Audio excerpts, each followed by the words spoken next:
मैंने सुना था कि निस्बत से मिल गए हैं मेरे साहिब मेरे स्वामी। हमारे स्वामी कौन है? पूर्ण ब्रह्म परमात्मा, जिनको हम प्राणनाथ जी बोलते हैं, हर रोज बोलते हैं, सब कोई बोलता है।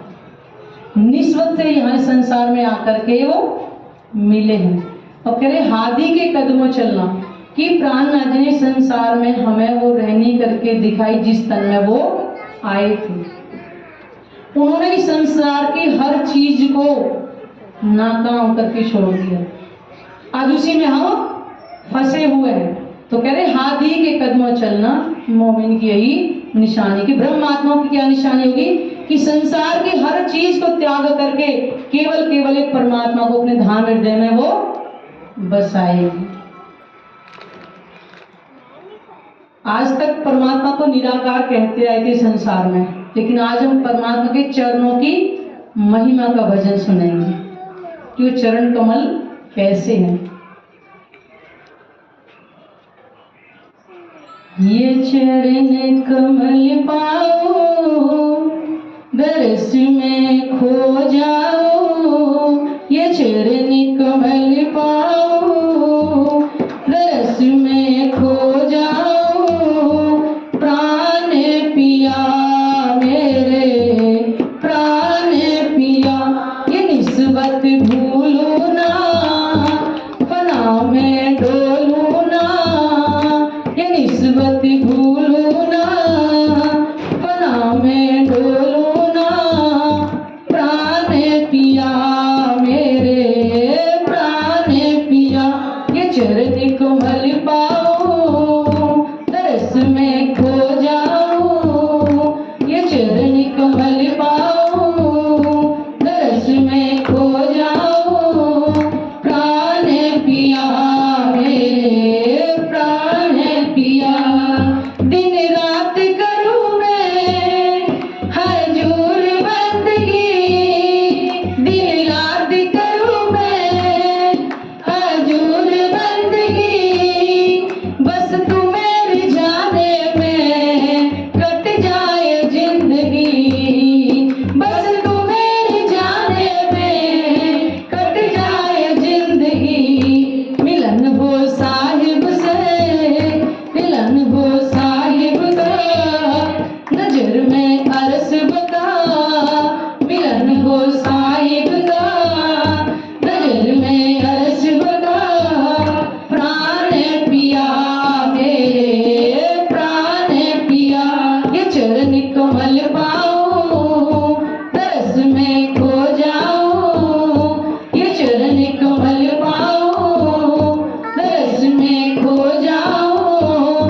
प्राण पिया मेरे प्राण पिया, दिल प्रीत भरा हो और लगन हो सच्ची।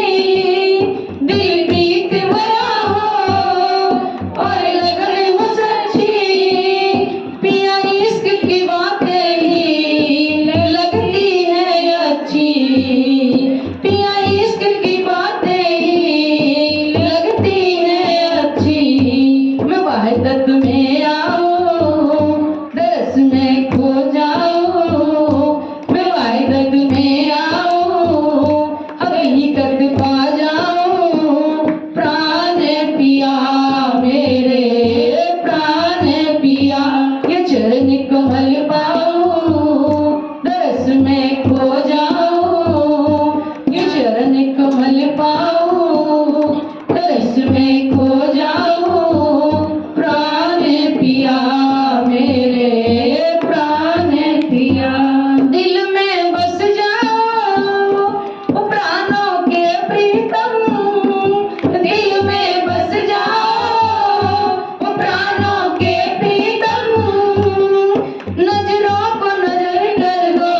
हमारी आत्मा के प्रीतम पूर्ण ब्रह्म परमात्मा जिनको हम प्राणनाथ जी बोलते हैं, वह आत्मा कह रही कि ये चरणों मेरे दिल में बस जाए, दिन रात करूं मैं हजूर बंदगी का मतलब क्या है? जो एक पल भी कभी अलग ना हो,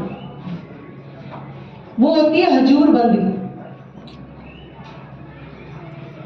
दिन रात करूं हजूर बंदगी, बस तुम्हें रिझाने में, क्योंकि संसार में मुझे अब कोई कार्य नहीं है, मैं केवल और केवल तुझे ही रिझाने में रहते हैं, प्रेम करने में मेरी जिंदगी यहाँ की समाप्त हो जाए। क्योंकि आत्मा को जब परमात्मा की अगर पहचान हो जाएगी तो उसे फिर यहाँ कुछ अच्छा नहीं लगेगा। जब चरण कमल दिल में बस जाएंगे, जिस दिन ये चरण कमल हमारे धाम हृदय में बस गए, संसार की कोई भी इच्छा नहीं रहेगी जिसमें हम आज हाय तो बक रहे थे, ये नहीं मिला है, वो नहीं मिला, ये मिल जाए वो मिल जाए, दिल में कोई भी चाहत नहीं रहेगी। जब ये चरण कमल हमारे धाम हृदय में आ जाएंगे तो दिल में बस जाओ प्राणों के प्रीतम। इस संसार के जितने भी मोह के जो बंधन है जिनको हम आज लगाए बैठे हैं, रे इसके बिना कैसे होगा, बच्ची की शादी हो जाएगी, ससुराल चली जाएगी, अब मैं कैसे अकेले, लेकिन नहीं, एक आत्मा कहती है वो क्या चाहेगी, हमेशा अपने प्रीतम के ही ध्यान में मगन रहे, उसको कोई संसार की आवश्यकता नहीं है। तेरे इश्क से मैंने मांग भरी है। मांग की संसार में जो होती है महिलाएं वो सिंदूर से भरते हैं, लेकिन आत्मा किससे भरेगी? केवल एक प्रेम से, क्योंकि आत्मा को प्रेम की अलावा कुछ चाहिए। मांग तो सौभाग्यवती, तो अखंड सौभाग्यवती है, तो सिंदूर से मांग भरने की कोई आवश्यकता नहीं है। तो कह रही मैं तेरे इश्क से मांग भरूं। आत्मा को केवल एक प्रीतम का प्रेम चाहिए और किसी चीज की आवश्यकता नहीं है। तुमने ही तो मेरी संभाल करी। इस संसार में आकर के ब्रह्मात्माएं भूल गई कि हम कौन है, वो हमारी आत्मा का प्रीतम कौन है। अब वो कह रही कि तुम्हें तो संसार में आकर के मुझे बताया कि तुम यहाँ की रहने वाली नहीं हो, तुम तो परम धाम में रहने वाली हो। तो संभाल करी ना उन्होंने आकर के। इस संसार में आकर के माया के चक्र में ऐसी फंस गई, उन्हें अपने प्रीतम के सपने में भी याद नहीं आ रही थी, जो एक पल भी दूर नहीं रहते थे। एक पल कैसा होता है, और यहाँ पे सदियां क्या 440 वर्ष से भी अधिक का समय होने जा रहा है। भूल गई अपने आप को, जो 100 वेर का वायदा करके वहां पे आई थी। वो प्यारों से प्यारे, वो न्यारों से न्यारे, न्यारे तो हैं हम, आत्मा के प्रीतम हैं, वो न्यारे तो होंगी और प्यारे भी वही होंगे जिन्होंने एक पल भी हमें छोड़ा नहीं थे। हमको खेल दिखावर काज, हमसे पहले आए श्री राज। ब्रिज के अंदर भी जन्म कारागार में जन्म हुआ, उस समय तो कृष्ण जी उनका नाम भी नहीं पड़ा था, बालक ही थे। जैसे ही नंद बाबा के घर गए तो उस समय पार ब्रह्म की शक्ति उनके अंदर आ गई थी, और उसी समय गोपियां तड़प उठी थी कि हमको मिलसी अपने धनी। रात में 1-2 घंटे का बिछुआ, क्योंकि जब 12 बजे कहते हैं जन्म हुआ था तो 4 बजे के आसपास कहते हैं कि वहां गोकुल में जब पहुंच गए थे, और फिर दिन निकलने पे गोपियां तड़प के जा रही है कि हमको मिलसी अपने धनी। वो देखो, और इस कलयुग में भी आए 440 वर्ष हो गए, लेकिन उससे पहले ही राज जी आए हमारे साथ में ही। राज जी का मतलब है, राज का मतलब एक और है कि जिसके बारे में कोई नहीं जान पाता उसको भी राज बोलते ना। तो परमात्मा की शक्ति आई हुई 440 वर्ष से, अभी तक कोई कहाँ जान पाया। फिर सब कह रहे कलगी अवतार आएगा, कलगी अवतार आएगा। अरे वो निष्कलंक बुद्ध कलगी अवतार और पूर्ण परमात्मा 440 वर्ष संसार में आ चुके। आपको हर धर्म ग्रंथों से भी हम 3-4 दिन से भी गवाहियां दे ही रहे हैं उसके बारे में। हमारे हिंदू ग्रंथों के अंदर भी लिखा हुआ है, भागवत पुराण का 3 दिन से हम बार बार आपको समझा रहे हैं। 12वां स्कंद 2रा अध्याय 37-38 श्लोक में लिखा हुआ है कि परमात्मा आएंगे कलयुग में 2 तनों से लीला करेंगे। सब भागवत को पढ़ रहा है, लेकिन वो 2 तनों से लीला कब होगी किसी को अभी तक नहीं पहचान पाते। ये हमारे पास है पुराण से तक ग्रंथ, हमारे पास सारे हैं। हमारे हिंदू ग्रंथों के अंदर लिखा इसमें भी लिखा है कि सुंदर बाई इंद्रावती 2 तनों से इस संसार में आके लीला करें, इसमें भी लिखा हुआ है। इसमें इतना लिखा है कि वो 9 भूमिका वाला रंग महल भी लिखा है। इसमें इतना भी लिखा है कि 12,000 ब्रह्मात्माएं संसार में खेल देखने आएंगी। इतना लिखा है इसके अंदर ही कि जब ब्रह्मात्माएं इस संसार में जन्म मरण लड़ाई झगड़े का इतना खेल देख लेंगी, जब बिल्कुल वो परेशान हो जाएंगी, तब परमात्मा ज्ञान की गंगा में मिलाएंगे। मिलाने का मतलब क्या है कि तब वो परमात्मा पहचान कराएंगे तू संसार के नहीं है, तू जीव नहीं है, तू ब्रह्मात्मा केवल इस संसार में अपने आप को भूल गई है। वो है गंगा में नीलाना, ज्ञान गंगा में नीलाना। आज हम धर्म ग्रंथों का मंथन नहीं कर रहे, इसलिए हमें परमात्मा की पहचान नहीं हो रही। हर ग्रंथों में लिखा हुआ है, चाहे हिंदू मुस्लिम सिख ईसाई, सब कह रहे कोई आएगा। सिख पंथ में मैंने पहले भी बताया था कि आज से नए साथी हैं, उसमें लिखा हुआ है कि बीतेगा 39 और लागेगा 40, होएगा कोई मर्द मर्द का चेला। और मर्द के चेला तो मर्द ही होंगे, यानी कि परमात्मा की चेला, चेला का मतलब यहाँ एक चेला का है यानी साथी को। परमात्मा की जो अर्धान होंगी वो ब्रह्म आत्माएं इस संसार में आएंगी और कहते हैं कि वो इस सत्य की वास्तविकता को पहचान कराएंगी। तो जिन ब्रह्म मुनियों ने पूर्ण परमात्मा ने प्राणनाथ जी की पहचान कर ली, वो आज हमारे सामने वो स्वरूप है। मुस्लिम भी कह रहे हैं कि अल्लाह ताला आएंगे, वो भी आएंगे कह रहे हैं, लेकिन आ चुके हैं उनको भी अभी पता नहीं लग रहा है। जबकि भविष्योत्तर पुराण में लिखा है कि विक्रम संवत 1738 का समय होगा, भविष्योत्तर पुराण के अंदर लिखा हुआ है। और वो रमणीय क्षेत्र चित्रकूट के पास पद्मापुरी धाम पन्ना जी होगा, जो चित्रकूट का नाम भी सुनते ही हो, ये मध्य प्रदेश में पड़ता है। और वही कुरान के अंदर लिखा है वो हिजरी 1090 का समय होगा। दोनों का मिलान करें तो एक ही समय बैठता है, केवल भाषा का अंतर है। हर ग्रंथ के अंदर लिखा हुआ है, लेकिन पहचान हम नहीं कर पा रहे। इसमें हमारी भी कमी नहीं है। वास्तव में क्या है कि जब तक समय नहीं आया तब तक क्या करते, क्योंकि जब कबीर जी ने कहा जब बीतेगा 5005 तब ये शब्द होएगा सांचा। जब कलयुग के 5500 वर्ष व्यतीत हो गए ना, तब पहचान शुरू होगी। ये लिखा हुआ है, अपनी वाणी में लिखा है कि कुछ समय के लिए, यानी 150 वर्ष के आसपास ये ज्ञान ढपा रहेगा, यानी कि इसका कोई प्रसार नहीं होगा। क्योंकि ब्रह्म आत्माएं अगर जागृत जल्दी हो जाएंगी परमधाम में, फिर कहेंगी कि आपने लड़ाई झगड़ा नहीं दिखाया। ब्रिज के अंदर केवल और केवल 11 साल और 22 दिन का खेल देख करके ब्रह्मात्माएं महाराज खेल करके और वापिस परमधाम चली गई थी। उन्होंने ब्रिज के अंदर कहते हैं ज्यादा दुख किसने, किसी गोपी की शादी हुई थी, बाकी किसी की शादी हुई भी नहीं थी, दुख नहीं देखा था। परमधाम में महाराज खेल करके जब गई थी तो परमात्मा से फिर से बोल दी जाकर के आपने कहा था लड़ाई झगड़े दिखाऊंगा, जन्म मरण दिखाऊंगा, वो खेल आप हमें पूरा दिखाइए। तब कहा था, तब ग्रंथों में लिखाया था कि कलयुग केवल नाम धारा। हर ग्रंथों पहले से लिखवा दिया था। बताओ आज तो पढ़ रहा है। मैं शायद देखती हूँ रामायण के बाल कांड की, सुंदर कांड की इतनी सब कथाएं करवा रहे हैं अभी भी, लेकिन वो बता रहा है इसका कि कलयुग केवल नाम आधारा और सुमरसूर नर उतरेगा ही पा रहा है। वो कहाँ नाम आएगा या आया हुआ है या कौन सा नाम आएगा? अभी कलयुग तो समाप्त होने को है, कब आएगा फिर वो नाम जिसको सुमर सुमर के उतरेंगे? वो कलयुग के अंदर वो पूर्ण परमात्मा की धाम की और उनके स्वरूप की ही पहचान आएगी, जिससे हम परमात्मा की पहचान करके भव से पार होंगे। आज तक सब निराकार का ध्यान लगाते आ रहे थे, क्योंकि जब मार्गदर्शन ही नहीं था, ये भी सच था, ग्रंथों में लिखा था लेकिन छुपा था। उजागर कलयुग में होना है। यही तो कारण होता है कि सत्य को अमर कथा सुनाई थी और कोई भी इसका भेद नहीं जान पा रहा था। बताइए सत्युग उत्तर त्रेता द्वापर सब बीत गए, कलयुग का भी अंत चल रहा है, तो सत्य का रहस्य क्यों नहीं पता आज तक?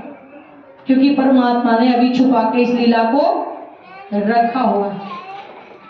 कहते कलयुग के अंत में जाहिर होंगी, कलयुग के अंत में जाहिर होंगी, क्योंकि ब्रह्म आत्मा जब खेल देख लेंगी तब परमात्मा उनको पहचान देंगे। उनके माध्यम से ये वाणी का ज्ञान जन जन तक पहुंचेगा। ये कभी भी ऐसा ज्ञान नहीं है जो अभी जब दुनिया वाले जैसे करे ना, ये टीवी पे आएंगे सब बैठ के सुन लेंगे, नहीं नहीं करे, एक दूसरे के माध्यम से ही जाएगा।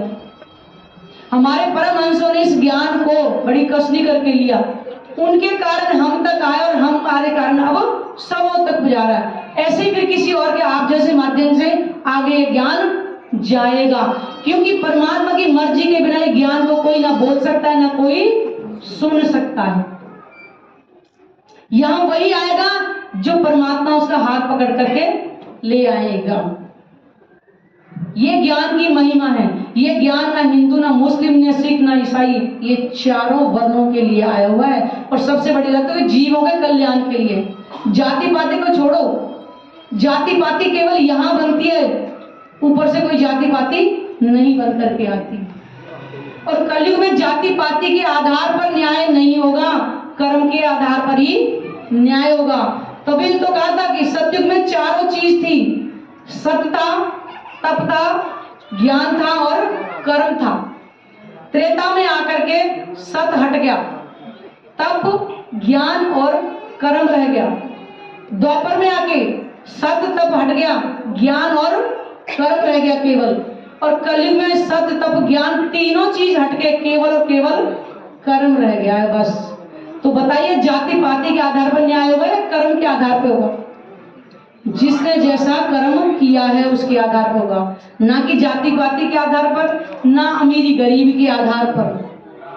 कई बार हम देखते ना, बहुत हमने सुंदर सुंदर वस्त्र पहन रखे, बहुत आभूषण पहन रखे, वो बहुत बड़े ज्ञानी, बहुत बड़े ध्यानी या बहुत बड़े धनवान है। लेकिन कहते हैं, हमने सुना है कि जैसे कोई बहुत सादा सिंपल जैसे आदमी होते हैं, बेचारे गरीब भी होते हैं, लेकिन उसके दिल के अंदर प्रेम होता है। वो किसी को दिखाई नहीं देता, लेकिन उसको पता होता है। तो परमात्मा को यहाँ के धन की आवश्यकता, वो देता है या लेता है? परमात्मा को केवल इतना चाहिए कि मुझे कौन कितना दिल से याद करता है, कि मेरे दिल में, उनके दिल में कितना उनके लिए भाव है। परमात्मा सबको कहता है कि परमात्मा प्रेम का भूखा है। तभी तो करे बीच के अंदर गोपियों ने एक छाछ के ऊपर नाच नचाया था। क्या उनके घर में इतनी गाय थी? कहते लाखों गायों का वर्णन आता है नंद बाबा के घर। जैसे नंद बोलते हैं तो जब नंद की उपाधि मिलती है, उनके घर में लाखों लाखों गाय होया करती थी, तो उनको नंद की उपाधि मिलती थी।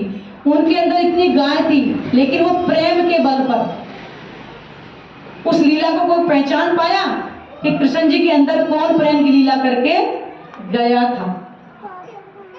वाणी में आता है कि सुख व्यास कहे भागवत में, प्रेम न त्रैगुण पास। वो प्रेम बसे ब्रह्म सृष्टि में, जो खेले सिरूप ब्रजरास। आज तो नंदगांव बरसाने की लड़कियां, आज तो कोई नहीं उनके प्रेम की बात कर रहा। ऐसा द्वापर में क्या था? क्योंकि गोपियों के अंदर ही आत्माओं की शुद्धता आई थी। इसी कारण से एक बार मैं ट्रेन में जा रही थी, इधर कुरुक्षेत्र से आ रही थी, एक माला लेके हाथ में जपते आ रही थी। मैंने उनसे पूछा कि भाई ये माला क्यों जप रहे हो, इसमें कितने मन के हैं? कह रही है गोपियों के नाम की जप रहे हैं, गोपियों के नाम की माला जप रहे हैं। तो मैंने कहा आज वो गोपियां कहाँ हैं जिनके नाम की माला आप जप रहे हो? कह रही जी इतना तो नहीं पता। देखो, तो मैंने कहा आज क्यों नहीं जप रहे? आज भी तो कन्या है भाई नंदगांव बरसाने के एरिया में। तो गोपियां कौन थी? वो ब्रह्म आत्मा ही थी जो द्वापर के अंदर 11 साल बामन की लीला देख करके गई थी।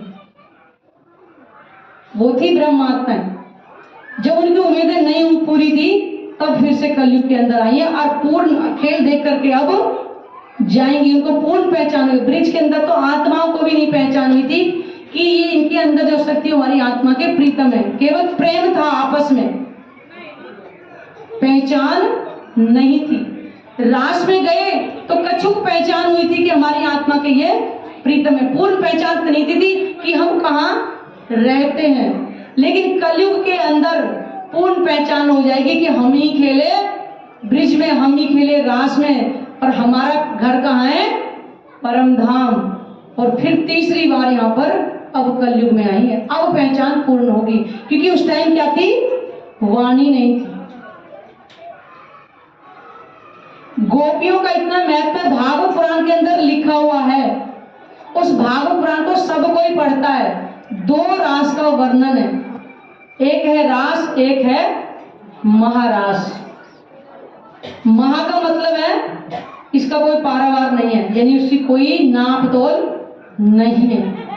उस महारास के अंदर लिखा है कि गोपियां दौड़ रही हैं, बांसुरी सबको सुनाई दे रही है, लेकिन सबको नहीं दौड़ रहा है, केवल गोपियां दौड़ रही हैं।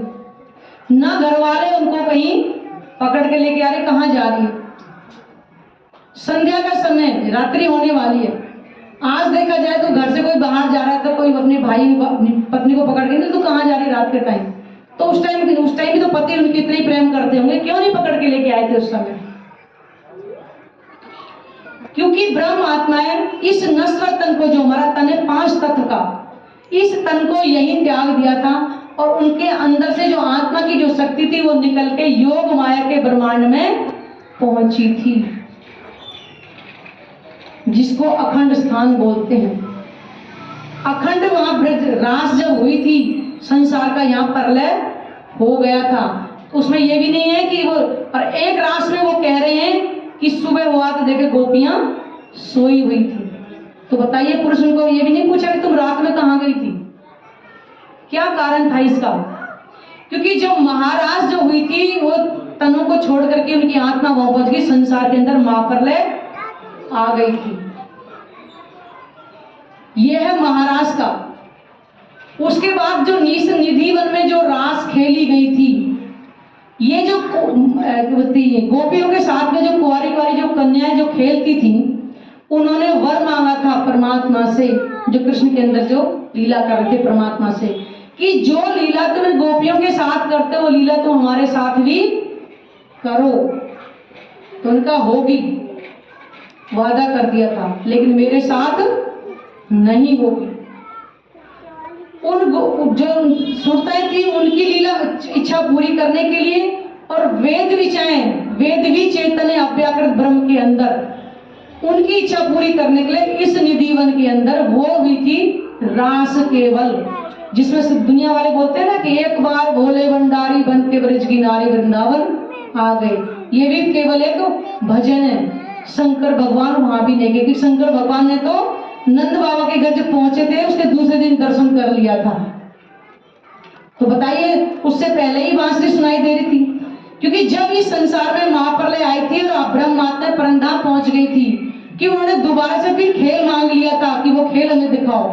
फिर से दोबारा से ब्रह्मांड ज्यों के त्यों बना दिया। इस कारण से आज तक किसी को नहीं पता कि महाप्रलय भी आई थी, लेकिन रास 2 दिखा रखी है। इसका भेद कोई बताए, कोई भी भागवतकार, हम चैलेंज करते हैं इस चीज का, इसका भेद बताए रास और महारास का। लेकिन दूसरी बार महारास आत्मा और परमात्मा की हुई थी, और इसी निधिवन के अंदर गौलोक की शक्ति आई थी।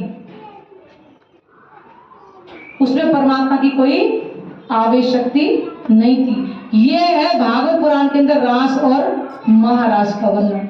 उसी भागवत पुराण के अंदर 4 तरह की प्रलय का वर्णन भी आता है। कुछ आज नए साथी से बताना पड़ रहा है, क्योंकि उसमें नित्य प्रलय, नैमित प्रलय, प्राकृतिक प्रलय और महाप्रलय।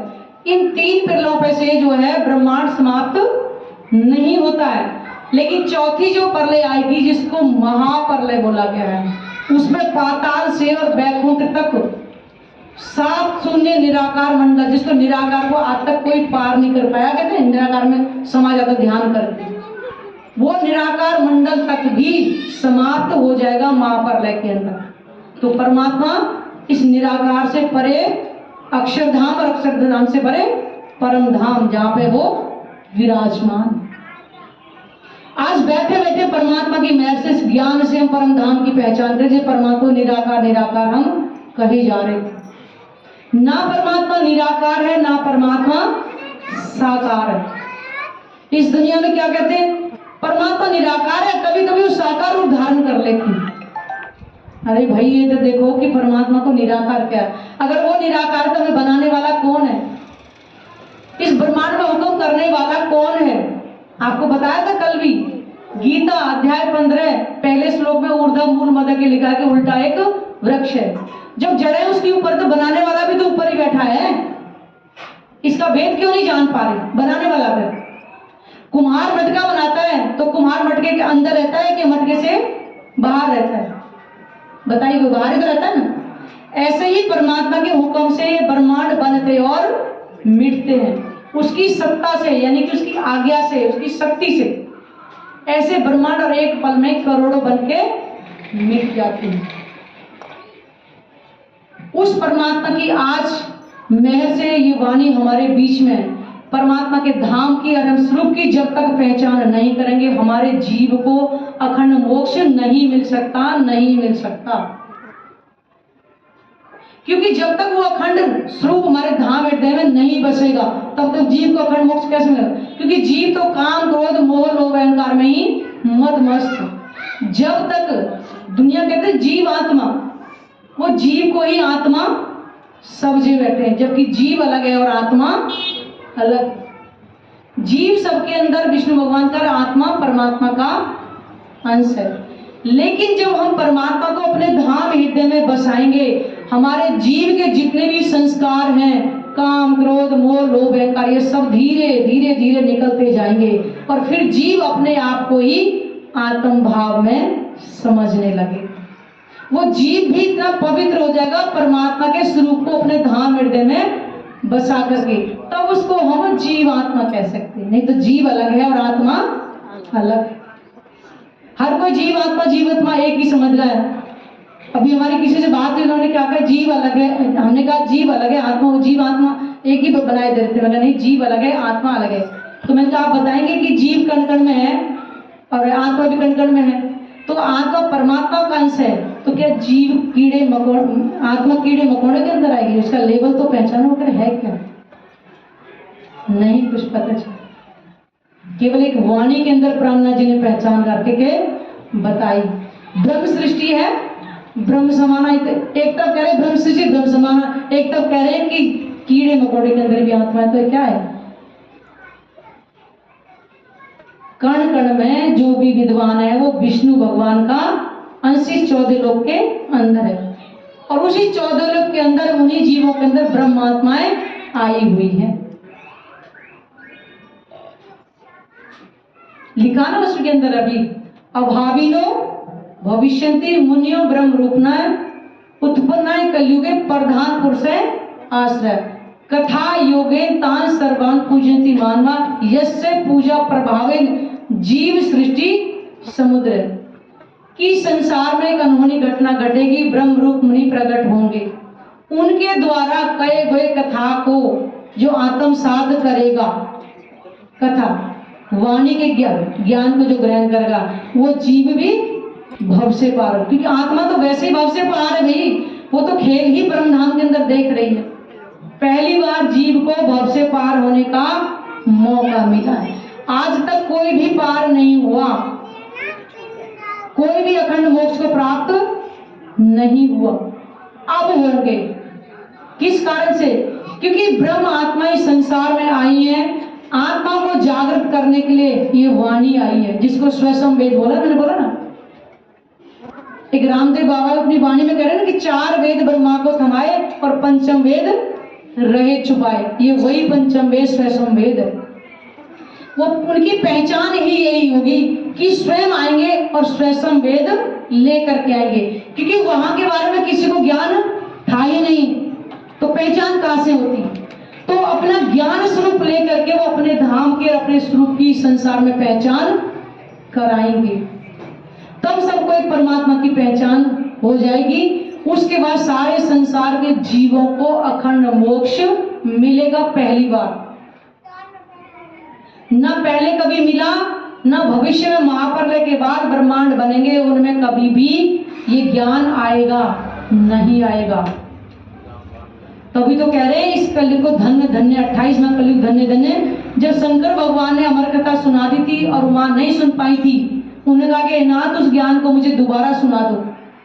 क्योंकि उन्होंने ये तो पूछा कि आप एक वृक्षशाला फैल के इतने 1000 वर्ष की तपस्या करते हो, बार बार आप ये तन धारण करके आते हो, वो रहस्य क्या है कि मैं भी उस रहस्य को जानना चाहूँ कि मैं भी आपके साथ ही ऐसे ध्यान में मगन हो जाऊंगी। तो वो तुम सुन नहीं पाओगे, और नहीं सुन पाई थी।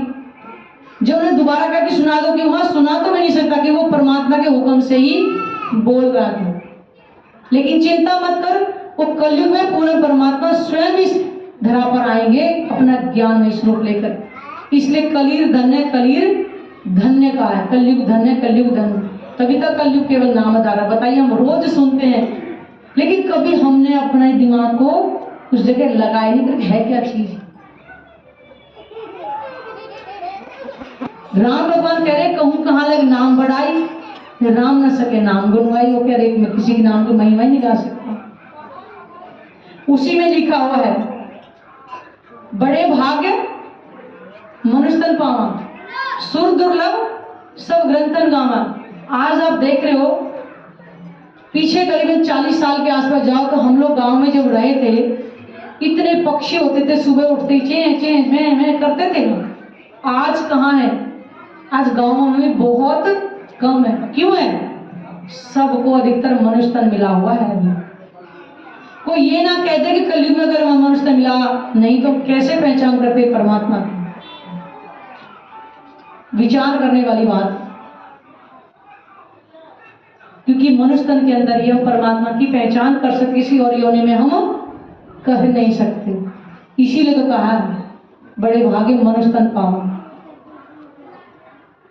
परमात्मा की पहचान करने के लिए हमें किसी चीज की आवश्यकता, केवल मानव तन अगर हमें मिला है तो हम मानव तन के अंदर ही परमात्मा की पहचान करके और भव से पार हो जाएंगे। फिर हमें किसी और योनि में नहीं जाना पड़ेगा।